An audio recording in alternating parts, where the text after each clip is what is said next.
राम राम बंधुओं, ज्योतिर्लोक में आपका हार्दिक स्वागत है। विवेक का जो अपहरण कर लिया गया है, कर्मकांड की चिंताजनक स्थिति पर चर्चा कर रहे हैं। तो कर्मकांडी हो, पुरोहित हो, सीधा कहें ब्राह्मण हो, यजमान हो, सबके विवेक का अपहरण, सबका विवेक अपहृत है। विवेक का कोई प्रयोग नहीं करें। ब्राह्मणों को सावधान होना चाहिए। क्या सावधान होना चाहिए? पिछली चर्चाओं में संकेत हमने कई जगह किया है, पूर्व चर्चाओं में संकेत हमने किया है। आज थोड़ा सा विश्लेषण करते हैं। देखिए, वाग्दान कहें, हस्तक ग्रहण कहें, सगुन कहें, जो भी कहें, वरभरण कहें, तिलक कहें, जो भी कहें, विवाह से पूर्व जब हथपकड़ी कहें, जाते हैं कन्या पक्ष वर पक्ष के यहाँ और यथा संभव सामग्री आदि से वरण करते हैं, तिलक देते हैं, सगुन करते हैं, हस्तक ग्रहण करते हैं। यहाँ पर देखिए, क्या वर ने धोती पहना है? आप कलश पूजा तो करवाते हैं, गणेश पूजा करवाते हैं, स्वस्ति वाचन करते हैं, सब कुछ करते हैं, लेकिन पहले ये देखिए कि जिसका जो लड़का है, जो वर है, उसने धोती पहन रखा है, वो पैजामा पहने हुए है, पैंट पहने हुए है। वैदिक कर्म के लिए उसने, वैदिक कर्म में वो अनधिकृत है, अनधिकारी है। आगे वहां पर तो चंदन दिखेगा, चंदन तो दिखेगा, जनेऊ भी दिख जाएगा, जनेऊ भी दिख जाएगा। शिखा, शिखा चलिए नहीं दिखता है, शिखा का विकल्प वहां पर कर लेंगे। क्या कर लेंगे? कुशात्मक बना कर दे देंगे। लेकिन विकल्प किसके लिए है? विकल्प शिखा छेदन करने वालों के लिए नहीं है। शिखा जिसने कटवा लिया हो, बाल हो, शिखा नहीं हो, उसके लिए विकल्प नहीं है। विकल्प उसके लिए है जिसके बाल ही समाप्त हो गए हो, बाल हो ही नहीं, खलवाट हो गया हो, बाल उड़ गया हो। विकल्प उसके लिए है। दोष के कारण शिखा समाप्त हो जाए तो विकल्प है। कुशा का जो शिखा का छेदन कर ले तब तो प्रायश्चित्त का अधिकारी है, उसके लिए विकल्प नहीं है। कर्मकांडियों, विचार कीजिए, विवेक कहाँ है आपका? वो वैदिक कर्म में अनधिकृत है, वैदिक मंत्रों से उस नहीं होगा। वो जो भी कर रहा है वैदिक मंत्रों का प्रयोग नहीं होगा। ये आपका दायित्व है, ये कर्मकांडियों का दायित्व है, ये यजमान का दायित्व नहीं है। यजमान को जो करना है करने दीजिए, लेकिन वो किस योग्य है, उसकी योग्यता क्या है? क्या वह वैदिक मंत्र के उसके वैदिक मंत्रों से पूजा करने के योग्य है, वेद प्रयोग के योग्य है अथवा नहीं? ये आपका, जो कराने गए हैं, जो कर्मकांडी वहाँ उपस्थित हैं, पुरोहित हो, पंडित हो, जो भी हैं, उनका दायित्व है। आपका विवेक कहाँ है? आपका विवेक किसने अपहृत कर लिया है? कन्या पक्ष से देखिए, जो वहाँ पर वर का वरण करेगा, उसकी भी तो यही स्थिति है। ब्राह्मणों में ही कुछ जगह आपको धोती पहने हुए कन्या पक्ष वाले मिलेंगे, अन्यत्र नहीं, अन्य कोई नहीं मिलेगा। अपवाद कुछ हो सकते हैं, अपवाद को नकारा नहीं जा सकता है, अपवाद होंगे। लेकिन अन्यत्र आपको कन्या पक्ष में भी धोती पहने हुए, शिखा धारण किए हुए नहीं मिलेंगे। और चंदन भी वहाँ पर लगाना होगा, तिलक भी वहाँ पर करना होगा, वो धारण करके वो भी नहीं रहेंगे पहले से।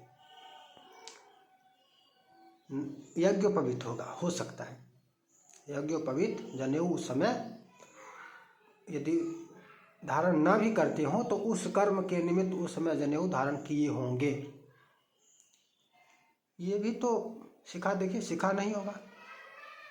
ब्राह्मणों में ही कुछ प्रतिशत का होगा, ध्यान दीजिए। ब्राह्मणों में भी 15-20% ही शिखायुक्त मिलेंगे, शेष नहीं, सबके सब नहीं। ये भी स्खलित हैं, इनको स्खलित कह सकते हैं। इनका स्खलन हो गया है ब्राह्मणत्व से, और ये वेद में अधिकृत नहीं है।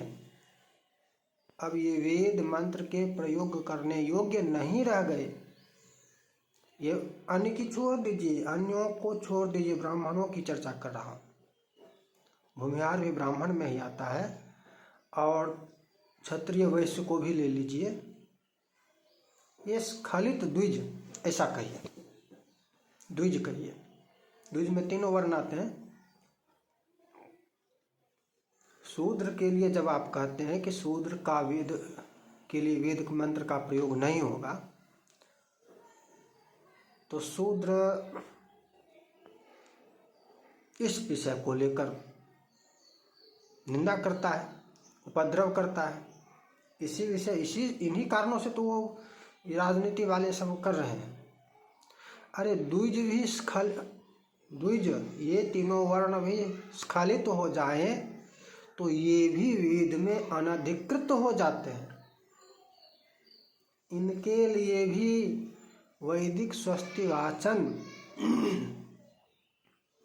वैदिक मंत्रों से कलश स्थापन, पूजन या जो भी पूजा और भी कर्मकांड है नहीं होगा, अनधिकृत हैं, स्खलित हो गए। वैदिक मंत्रों का प्रयोग करने के लिए सर्वप्रथम इसको प्रतीक ही माने, और अधिक नहीं समझ सकते, ना समझे, मात्र प्रतीक माने तो मात्र उस समय कर्मकांड के समय यज्ञोपवीत नहीं होना चाहिए। यज्ञोपवीत सदैव धारण करना चाहिए। ये नहीं कि नौकरी में गए, पढ़ने के लिए गए, कॉलेज ने कहा हटाओ, नौकरी में गए कहा हटाओ, और हटा दिया, बात खत्म है, गया तुम्हारा, तुम खत्म हो गए, स्खलन हो गया तुम्हारा, अब तुम अयोग्य हो गए। शिखा, श्राद्ध के समय मुंडन करते हो तो इतनी शिखा दिख जाती है, अन्यथा उसके अतिरिक्त कभी शिखा नहीं रखते, नहीं है महत्व उसका। तुम शिखा छेदन कर रहे हो, कर चुके हो, स्खलन हो गया। धोती नहीं पहनते हो, नहीं पहनोगे तो विवाह में वर यदि धोती नहीं पहन रहा है तो वह वेद मंत्रों के प्रयोग का अधिकारी नहीं है, उसके लिए वेद मंत्रों का प्रयोग नहीं होना चाहिए। और ये कर्मकांडियों के लिए सावधान होने का प्रश्न है, उनको विवेक जागृत करने की आवश्यकता है। स्पष्ट रूप से यजमान को कहिए कि कम से कम प्रतीक मात्र भी धारण नहीं करोगे तो वेद मंत्र का प्रयोग नहीं करूंगा। फिर पौराणिक विधि से करूंगा, पौराणिक स्वस्ति वाचन, पौराणिक मंत्रों से कलश स्थापन, पौराणिक मंत्रों से पूजन, और हवन नहीं करने दूंगा। हवन में स्वयं करूंगा, जहाँ जो भी कर्म हो, कोई भी कर्म हो, पूजा हो, पाठ हो, अनुष्ठान हो, कोई भी कर्म हो, यदि स्खलन हो गया है, यजमान यदि स्खलित है, पुरोहित को सब ज्ञात होता है। तो उसके लिए वेद मंत्रों का प्रयोग नहीं होगा। सावधान हो जाइए, बड़ी बात है। अब विचार कीजिए कि आपने आज तक, कब मैंने भी किया है, मैं देखिए आपको लगेगा कि भाई कैसे स्वीकार कर ले, मैं स्वीकार करता हूँ, हमसे भी त्रुटि हुई है, अब नहीं करते हैं, अब सुधार करते हैं, नहीं करूँगा। यदि नौकरी ढूंढना है तो जाओ, नौकरी जो करना है करो, किंतु वेद में अधिकृत हो तभी वैदिक कर्म करो, तभी वेद मंत्र का प्रयोग करो। यदि वेद में अधिकार समाप्त हो चुका है तो वेद मंत्र का प्रयोग नहीं होगा। पौराणिक मंत्रों में अधिकार रहेगा, पौराणिक मंत्रों से सब कुछ होगा। अच्छा, पौराणिक मंत्रों से कर्मकांड, ये भी तो होना चाहिए। डिस्क्रिप्शन बॉक्स में आपको लिंक मिलेगा sanskritmantra.in। डिस्क्रिप्शन बॉक्स में एक लिंक मिलेगा एक वेबसाइट का, sanskritmantra.in। उस वेबसाइट पर जाइए, वहाँ पर पौराणिक प्रयोग दिए जा रहे हैं। पौराणिक स्वस्ति वाचन, पौराणिक कलश स्थापन, पौराणिक मंत्रों से पूजन, पौराणिक मंत्रों से रुद्राभिषेक, सब दिया जा रहा है। आगे और भी दिया जाएगा। पौराणिक मंत्रों से नारायण बलि, पौराणिक नारायण बलि श्राद्ध, आगे और भी बहुत कुछ यहाँ पर पौराणिक प्रयोग दिए जाएंगे। और पौराणिक प्रयोग ही मुख्य प्रयोग अब रहेगा। आगामी समय में ये वेद मंत्रों का प्रयोग मात्र कुछ कर्मकांडी ब्राह्मणों तक, जिन्होंने अब तक धारण कर रखा है, अपना अधिकार बचा रखा है, वहीं तक रहेगा, उससे आगे नहीं। अच्छा, एक बड़े राम मंदिर से शिलान्यास हमारे जिले के ही हैं, नाम क्यों ले, मोदी जी कर रहे थे। वेदोक्त वैदिक स्वस्ति वाचन, वैदिक मंत्र का प्रयोग हो रहा था। अब इतने बड़े कर्मकांडी भी छोटी छोटी बातों का, बहुत विषयों पर वो मुखर होकर, प्रखर होकर बोलते हैं, ज्ञान है, और बहुत सोशल मीडिया पर सक्रिय रहते हैं और अनेकानेक विषयों पर शास्त्रोक्त प्रमाण सहित तथ्यों को रखते हैं, सत्य को प्रकट करने का प्रयास करते हैं। तो मोदी के समय, मोदी का वेद में अधिकार है, बताओ, उसने तो पैजामा पहन रखा था। अच्छा, ये गंगा आरती करने वाले उस समय जो करवा रहे थे वेद मंत्र, या और कहीं भी जो वेद मंत्र करवाते, मोदी वेद मंत्र में अधिकृत नहीं है। ये कहने में भी लोगों को डर लगेगा। क्यों डर लगेगा? इसमें डरने की क्या बात है? शास्त्र से ये शास्त्र कहता है ना, हम थोड़े ना कह रहे हैं, आप थोड़े ना कहेंगे, शास्त्र कह रहा है।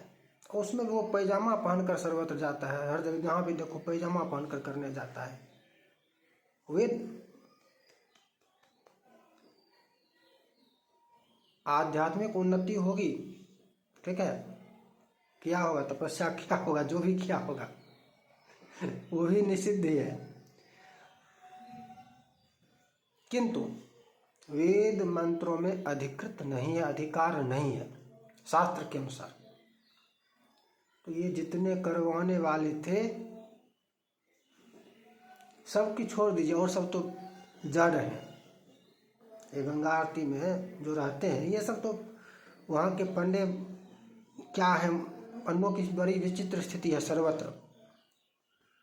पन्नों की धन लोलुपता पन्नों की जितनी निंदा की जाए कहीं भी हो कम है, चाहे वो देवघर हो, चाहे वो काशी हो, चाहे जहाँ कहीं भी हो, कोई भी पन्नों की जितनी निंदा की जाएगी कम हो। लेकिन क्या करें, कितना करें, क्यों करें, बस एक शब्द में हो जाए। तो उसने करा दिया, कोई बात नहीं, वो तो अज्ञानी है, मूर्ख है, जड़ है, जपाल है। उसको तो सबने देखा कि मोदी भी ऐसे कर रहा था, और वो जो वहाँ पर कर्म करवाने वाले थे गंगा आरती में, वो सब भी। तो ये ब्राह्मण थोड़े न थे, ये ब्राह्मण थोड़े न थे। ब्राह्मण होते तो आशीर्वाद देते और 240 पर नहीं सिमटता। ब्राह्मणों का आशीर्वाद मिलता, पहले तो प्रणाम करता, मोदी को प्रणाम करना चाहिए था और ब्राह्मणों को आशीर्वाद देना चाहिए था। ये ब्राह्मण थे ही नहीं ये लोग। किंतु वो जो शिलान्यास वाले थे राम मंदिर के शिला, वो तो बड़े विद्वान हैं, प्रसिद्ध विद्वान हैं, हमारे बेगूसराय जिले के ही हैं। अब सब समझ गए होंगे, वो भी यदि देखेंगे तो समझ जाएंगे। आपने क्यों वेद मंत्रों का प्रयोग किया था, प्रश्न आपसे है। अब आप इस पर स्पष्टीकरण दीजिए और ये वीडियो उन तक यदि कोई पहुंचा सकते हैं तो पहुंचा दें। हम सीधे उन तक नहीं पहुंचाएंगे, पहुंचा सकते हैं, हम पहुंचाएंगे नहीं। अन्य कोई पहुंचा सकते हैं तो उनके तक पहुंचा दें कि आप इस पर अपना विचार अब दीजिए कि आपने गलत किया, सही किया, क्या वेद मंत्र में मोदी अधिकृत है, नहीं है तो आपने वेद मंत्र का प्रयोग क्यों किया। इस विषय पर आपका विवेक कहाँ गया, आपकी विद्वता कहाँ गई।